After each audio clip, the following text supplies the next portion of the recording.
Well, hello there. Kumusta po kayo? And welcome to another edition of Paul de Guzman Presents Art. So, that foreign language that you just heard is my native language of Tagalog from the Philippines. And the reason why I actually mentioned that today, for the first time in ever, is because I wanted to let people know that my perspectives on contemporary art is really multifaceted in terms of sort of recognizing the perspectives from the Northern Hemisphere as well as the global South. So that's kind of like my experience level. And to those of you who are new to the channel, I just wanted to let you know that this channel is all about contemporary art. I tend to look at art in non-profit organizations, public art, and as well as a number of underrepresented galleries and opportunities here in my wonderful city of Vancouver. Also, just a few moments to acknowledge that we are on the unceded and ancestral territories of the Musqueam, Squamish, and Tsleil-Waututh nations. So I'm situating us just outside a gallery called the Outsiders and Others Gallery. There it is. It is located at 716 East Hastings Street. And we're going here for a solo exhibition of an artist, and his name is Scotty Collins, or Scotty Colin, I should say. And just so you know, if you haven't figured it out, the Outsiders and Others Gallery is a non-profit organization that specializes in outsider artists. So an outsider artist is an artist who's never had any formal training in an institution or academy. And I've been supporting this gallery for a while because I'm really interested in all of the output that this gallery is coming up with, especially all the artists that they support. So if you haven't been to any outsider art galleries, I think you should get going and have a look and see what kind of art they show. So we're just gonna go and have a look here outside. Okay, this is one of the pieces that Scotty Colin had made, and we're looking at the back of a piece. And now, as we enter the gallery, we're gonna go and have a look at some of the pieces that they have of Scotty Colin. Now, what do I know about Scotty? I encountered his work roughly about a year to a year and a half ago. And I was really taken by his drawing. So at the time, he was actually just doing some drawings on paper. And the entire exhibition, there were a lot of drawings, mostly of heads, actually. There must be about 20 or 30 of them on one wall. And I was really taken by them because they're kind of like a psychological exploration of himself, of his psyche, because he's been doing a lot of sort of like soul searching for the past few decades. But the thing about Scotty is that he lived in Vancouver, I should say, for close to 20 years. And then recently he decided to relocate to Humboldt County in Northern California. And from that time that he moved, he's been doing these new works that are on wood. I'm going to go into these works a little bit later, but I just wanted to expand on the history that kind of like maybe precipitated these new works on wood. I mentioned before that Scotty was actually living in Vancouver for close to 20 years. But what I didn't mention was that he was a bit of a hoarder in terms of keeping certain pieces of wood with him for decades. And those pieces of wood, you're kind of looking at them right now because some of them are actually quite old. He's been carrying it around for all that time. And most of the wood is probably, or was probably retrieved from when he used to work in a shipbuilding facility in Delta. So you have to factor in the skill set that he would have gotten or would have acquired while being employed as in the shipbuilding trade. So he's done that, And at the same time, I learned that he was also one of the studio assistants for a very renowned artist locally. His name is Attila Richard Lukash. And it just so happens that I just posted one of his videos earlier. So if you want, I'm going to go and show a link to that. Now, the one thing as well about these works is that they are all routered.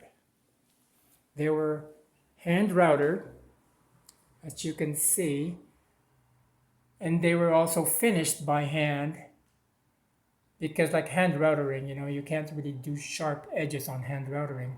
You have to finish them off after a while. This particular piece is a yellow cedar, and I think a majority of the pieces in the show are red cedar, with the exception of some of them are poplar. And from what the gallerist is telling me, the poplar is a wood that is popular in Northern California, and the use of the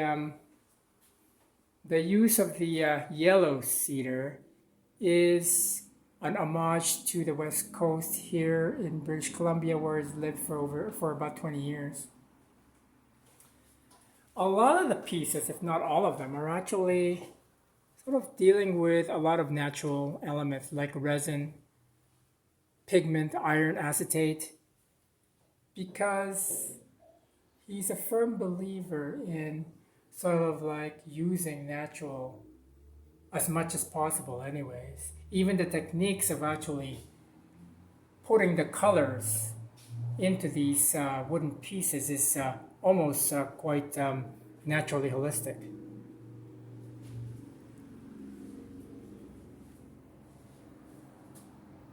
The one thing that's really quite interesting about the work, and all of the work that I've seen about his, is that there's always a written narrative at the back of each piece. Now, I alluded to that earlier when I showed you the reverse of this piece. This is the piece that's in the window. And we're going to go back to that a little bit later, because I wanted to show you this other piece over here,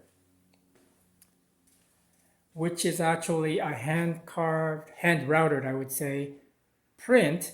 And this image was actually used to actually create this limited edition piece over here. And also, I want to show you this magnificent piece here. We're going to go do a little close-up of that.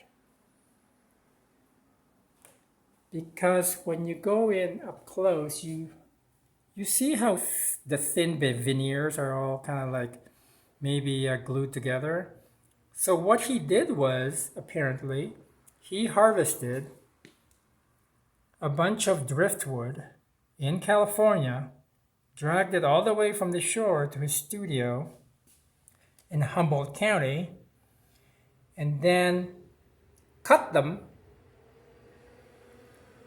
so that they're only that thick, and then used a lot of shipbuilding, boat building techniques to have them laminated together, and using heat to actually bend them to the desired curvature.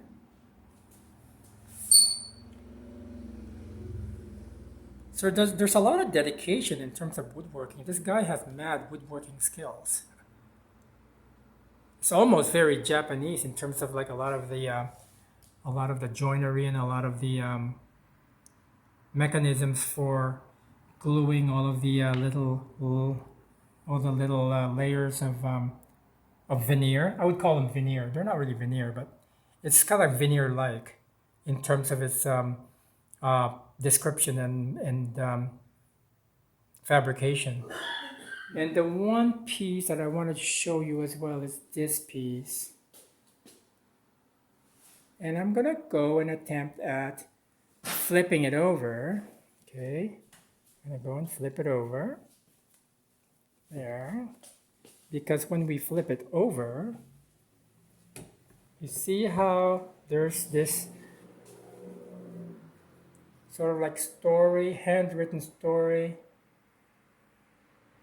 and illustrations on the back. And then when you look closely in the corners, this is one piece of wood, people.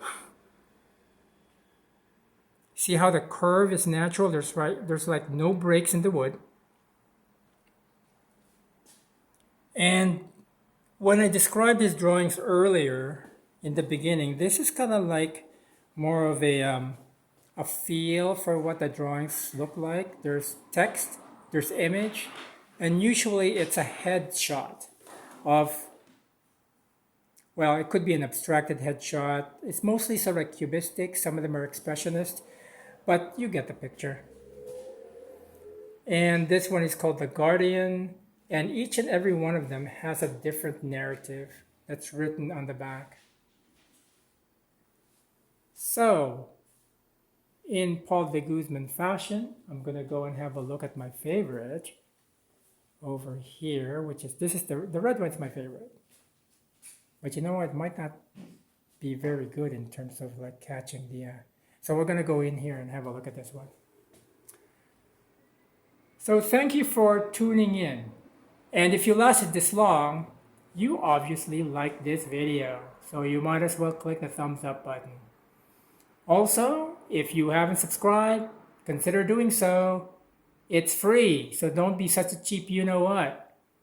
And I will have some more information in the description area down below, including the name of the gallery, their website, the times they're open, the press release, and on this rare but beautiful, gorgeous day, I'm inside a gallery, the Outside and Others Gallery, 716 East Hastings Street, and I will leave it at that. Thank you again for your engagement. Thank you again for tuning in, and I am out of here.